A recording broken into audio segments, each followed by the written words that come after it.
Hey, good morning. We have a smaller crowd today, so if anyone wants to ask questions at the end, feel free to do so.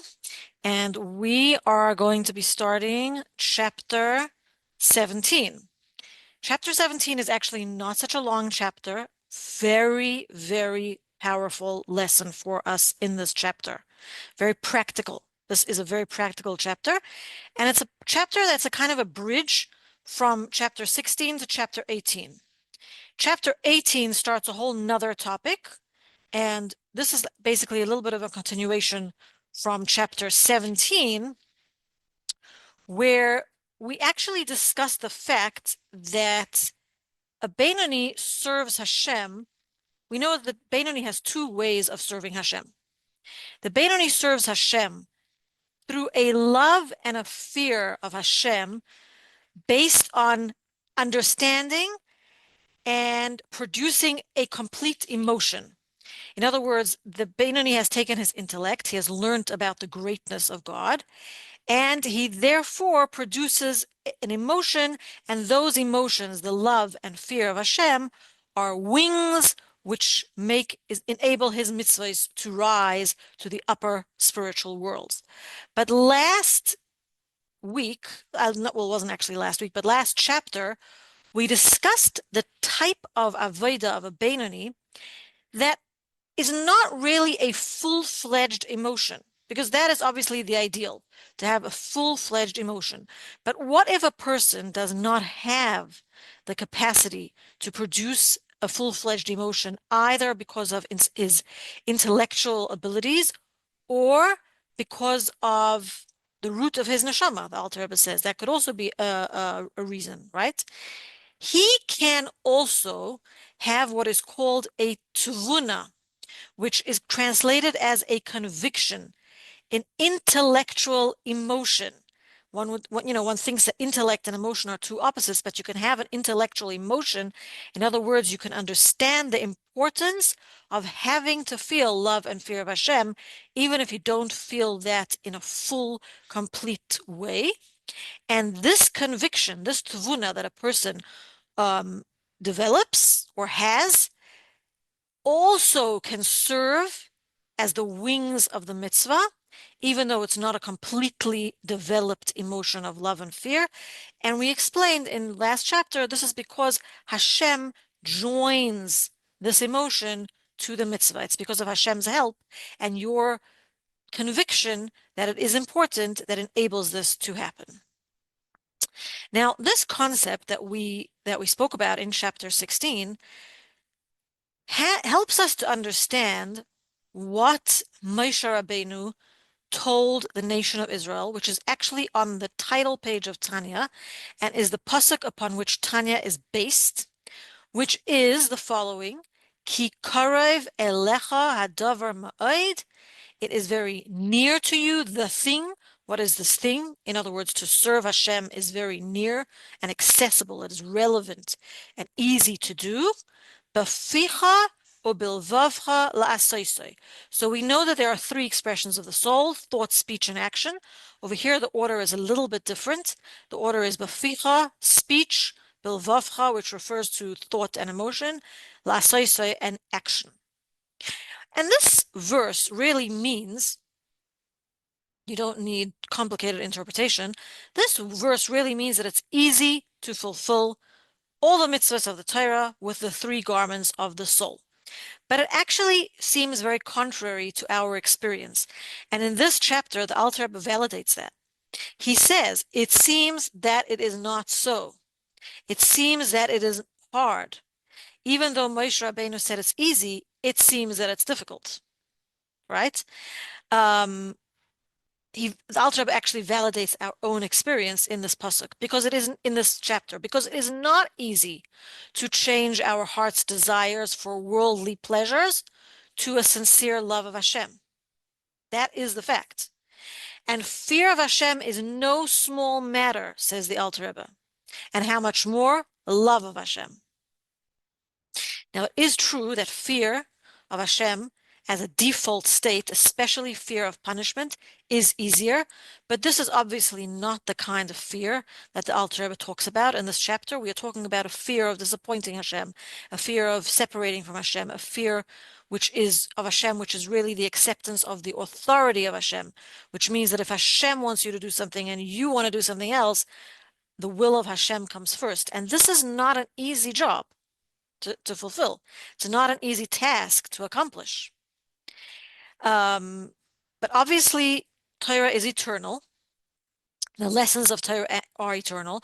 And we cannot say that this verse that Moshe Rabbeinu told the nation of Israel only applied to his generation. It is eternal for all generations, right? And in actual fact, it is a question because Torah tells us that tzaddikim are the only category of people who are able to have complete control over their heart, and we are not tzaddikim. So what does that mean? What does that mean that Moshe Rabbeinu told the nation of Israel, no, it's really easy. It's also accessible. If you think it's not easy, no, it is easy. You could do it, right? It sounds very encouraging, but actually doesn't sound so practical. And this is what the Alter Rebbe explains, that in actual fact, it is easier than we think, right? Because the order of the words in this pasuk, Baficha ubilvavcha la'asoisai, the word bilvavcha, which is your hearts, actually, usually one would say your heart, right? But in this case, the pasuk is plural, referring to your animal soul and your godly soul, your Yetzer Tov and your Yetzer Hara, so the two inclinations that a person has, right? And it is joined, it precedes the word lasaisai, it is joined, in other words, to action. So therefore, says the Alter Rebbe, you don't have to worry if the emotion that you feel in the heart is not complete, as long as it leads to action. As long as it leads to a change in behavior, which is what we said in chapter 16. The tevuna is enough to be considered to be the emotions which are the wings of the mitzvah and enable the mitzvah to rise because it enables an action. If you have this conviction and you never actually put it into practice, then that doesn't help. But if your not full-fledged emotion is joined to an action, then yes, then it does not have to be complete and complex and like a tzaddik. And therefore, even if the heart does not burn like a flaming fire with love of Hashem, if it can still lead to action, the performance of the mitzvahs, it is valid. And now the Alter Rebbe gives us an amazingly practical lesson, which is the crux of this chapter, about how this works and why this works, even though we don't have a complete emotion of love and fear of Hashem. You see, because this belief of perfection holds us back from doing the mitzvahs. So if we were to think that, oh my goodness, I cannot perform the mitzvahs properly unless I have a complete fear and love of Hashem, that is going to hold us back because that is avodas hatzadikim. That is the work of a tzaddik, to have a complete emotion of love and fear of Hashem. But us, mere mortals, potential Beinonis, we can have what's called a tevuna, and that will be enough, as long as it is connected to action. And the Alter Rebbe explains the following. A tzaddik is in complete control of his heart. A Beinoni, or even a potential Beinoni, is in complete control of his mind. Now, I want to read you actually the words in the Tanya because I find it so fascinating the way the Alter Rebbe says it and the language he uses. And obviously, I'm reading the English translation, so it's not 100% the words of the Alter Rebbe, but it is a translation. And this is from the book Lessons in Tanya that I'm reading. This matter of arousing a love which remains hidden in the heart is very easy and very near to every man who has a brain in his head. So if you have a brain, says the Alter Rebbe, it is easy to arouse a love of the heart, but it is in the recesses of the heart. That's why it's called an intellectual emotion. It does not become a full-fledged emotion, but it still is in the heart, even though your intellect understands it. For his mind is under his control, even if his heart is not, and with it he can meditate as he pleases on any subject. Isn't that amazing? The Alter Rebbe tells us you can think about whatever you want. If you have a brain in your head, you are in control of that brain. It's amazing. If then he will contemplate with it on the greatness of the Almighty, he will inevitably generate in his mind, at least, a love of God. We don't usually um,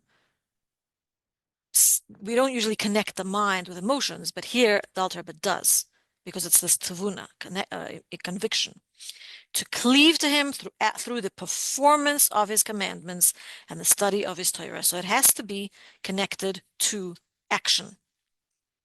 And that is how the concept of moyach shalit al halev happens, mind controlling the heart. That is how it works. The mind has mastery over the left side of the heart, because the left side of the heart is where the desire for mundane and evil pleasures comes from. That is the main seat of the animal soul. But when we control this left side of the heart, that in turn affects action. Except, now comes the exception, except for a complete Rasha who is out of his mind. What does that mean? We know the expression, oh, he's out of his mind. What does that mean when we say, oh, the person's out of his mind? It means he cannot control his mind. A Beinoni or a potential Beinoni can control your mind. You can control your heart, but you can control your mind. Now the Alter Rebbe introduces us to the concept of a Rasha, but not just any Rasha, a complete Rasha. Why a complete Rasha? Because there are some people who are considered a Rasha who majority of the time are doing mitzvahs. They never sin. They occasionally sin, and that's why they're called a Rasha. That's an incomplete Rasha, or someone who feels remorse. But a complete Rasha has lost his mind. What does that mean? He's lost control over his mind. He is under the control of his heart. And the mind, in his case, has no control over his heart. So, just to summarize, the tzaddik controls his heart. The Beinoni controls his mind, and through his mind controls the emotions of his heart. A Rasha is controlled by the heart. And therefore, the verse ki karev elecha, that it is very easy and accessible for you to do, does not apply to the complete Rasha. But there is still hope for him, right? It doesn't apply to him because in actual fact, the Alter Rebbe explains, it is a punishment for his sins, that his mind should not be able to control his heart. In other words, the fact that he is now trapped in his bad behavior is a punishment. And the fact is that the Rasha is not even governed anymore by the pleasure of sin, but by the habit of sin. And he cannot get out of it. And that is his punishment. Unless he does teshuvah. Unless he returns to Hashem. Now, this topic is obviously discussed at much greater detail further on in Tanya in Igeres HaTshuva, the book referring, the 12 chapters referring actually to the concept of tshuva. But here the Alter Rebbe also does speak about it a little bit. And he explains that because of a Rasha's sins, his heart is surrounded by a klipa, literally meaning a shell, right? A klipa, the word klipa we use to refer to negative forces, unholiness, anything that is the opposite of kedusha. But a klipa literally means a shell.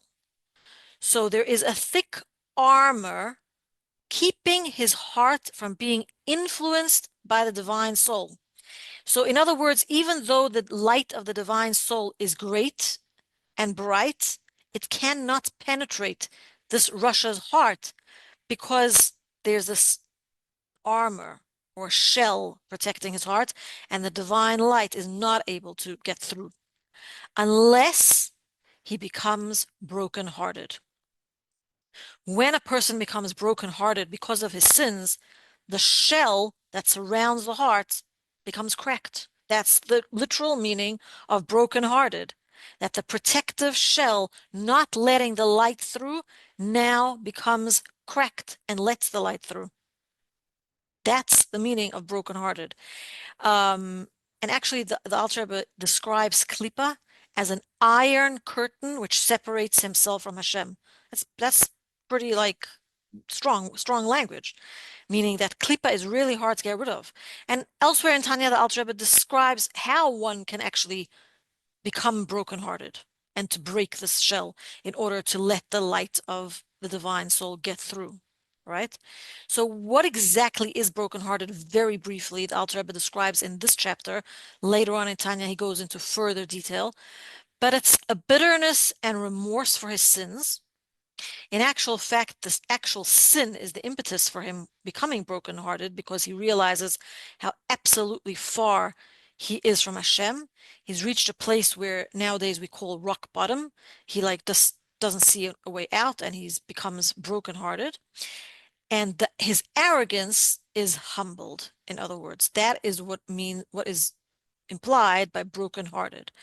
And through this broken heart, the klipa is broken. And we know that the word teshuva is really made up of two words, which is tashuv, hey. So on the one hand, tashuv hey is returning to Hashem, but actually it's referring to the last letter in Hashem's name, which is connected to the neshama, which is the hey, right? There are four letters in Hashem's name, Yud, Vav, and then hey, I'm sorry, Yud, Hey, and then Vav, and a Hey. That last Hey is connected to this world. It is in this world connected to our souls. And when a person sins, that Hey gets dragged down together with him into the world of Klipa.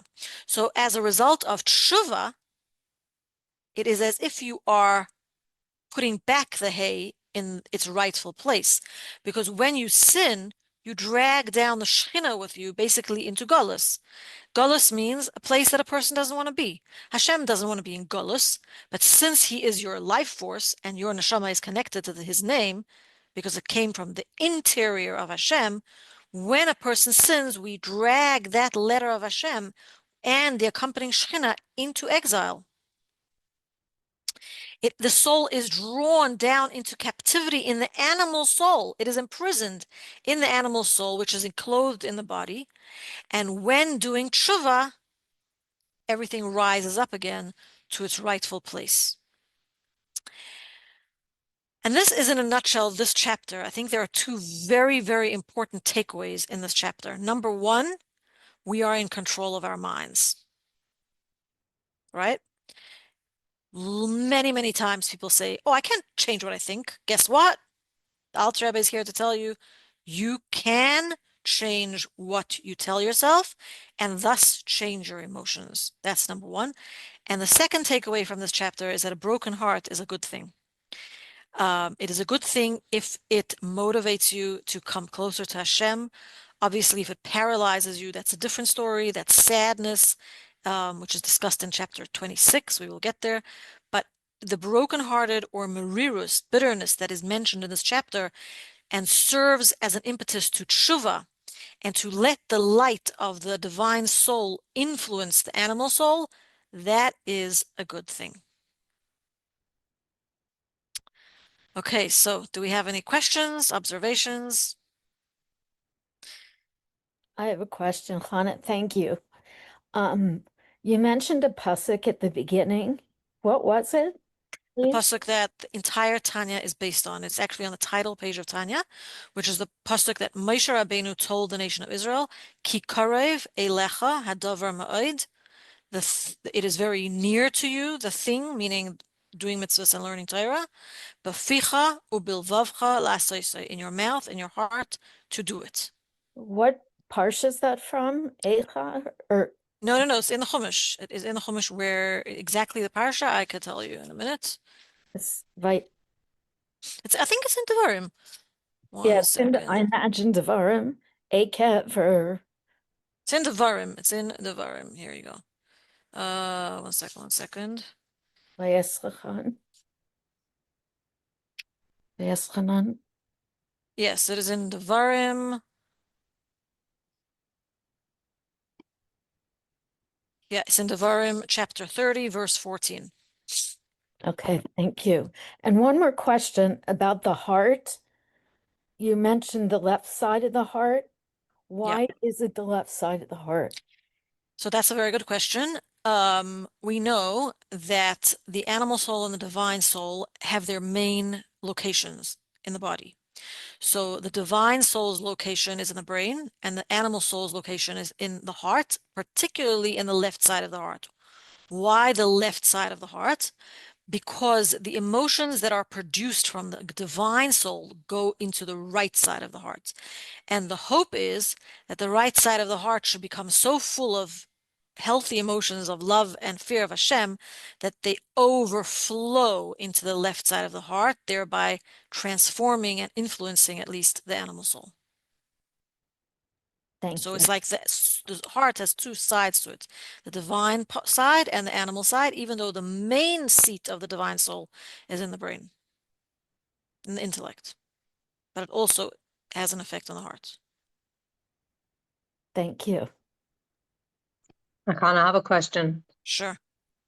You mentioned that the Beinani, one of the ways that the Beinani, I guess, can serve Hashem is through not just the conviction of the Beinani, but then Hashem lifts the Beinani up. Am I visualizing this correctly as what you meant to say? Hashem doesn't lift the Benoni up. Hashem enables the mitzvahs of the Benoni to rise, even Yeah. though the emotion of love and fear is not a full-fledged emotion.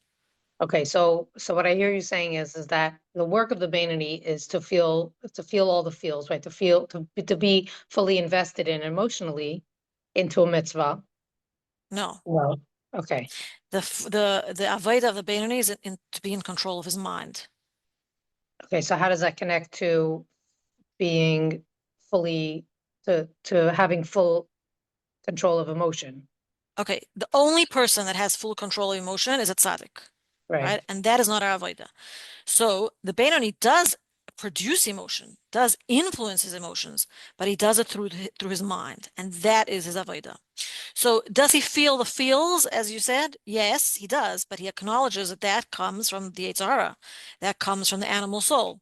right. And Okay, he wants different emotions. So what he does is he uses his intellect to produce godly emotions. But the problem is, the ideal is for him to produce full-fledged emotions, which is great, right?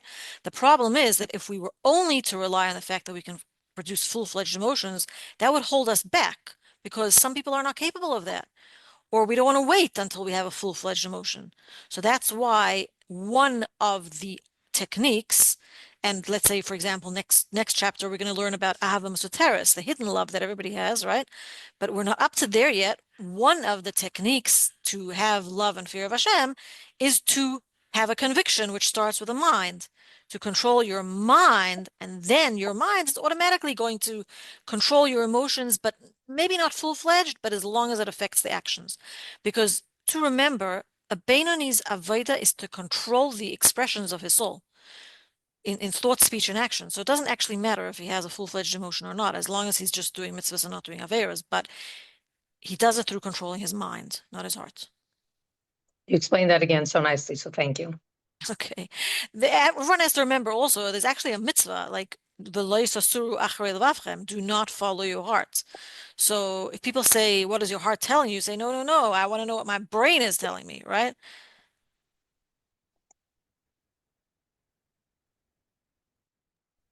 Sonnet, do you leave the questions on the recording?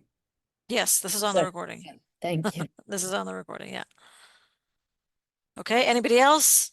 Any other question, observations? Okay, so then we will see you all next week, Amrit Hashem. And next week is a really beautiful chapter. It's a very fundamental chapter in Tanya about the hidden love that we all have from Avraham Avinu. That does not have to be produced, and that does not have to be a conviction of the heart. So see you next week. Thank you.